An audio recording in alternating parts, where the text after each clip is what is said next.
Hello बच्चों, let's read this question.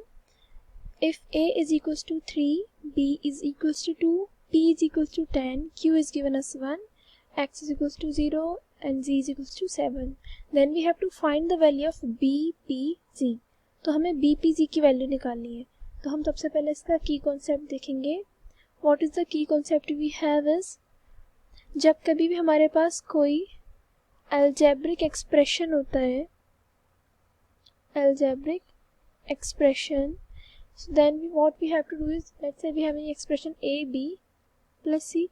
तो हमें यहाँ पर a b c यहाँ मल्टीप्लिकेशन है तो हम इसको मल्टीप्लिकेशन में लिख लेते हैं. We have an expression a b c और हमें a b और c की वैल्यूज़ गिवन होती हैं तो हम डायरेक्ट उनको इसमें पुट कर देते हैं. सो इस एक्सप्रेशन की वैल्यू हमें फाइंड आउट हो जाती है. Now move on to the solution part. अब हम इस क्वेश्चन को सॉल्व करते हैं. वी हैव द एक्सप्रेशन b p z. तो b p z हमारे पास एक्सप्रेशन है.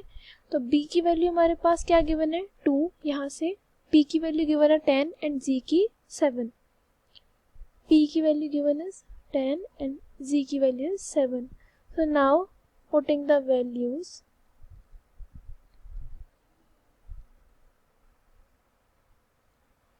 of b p and z, तो यहाँ पुट करेंगे. We will get here b की वैल्यू 2 एंड p की value we have is 10 and z is 7.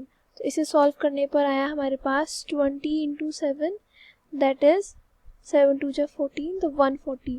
So 140 is our required answer. Hope you understand the solution. Thank you.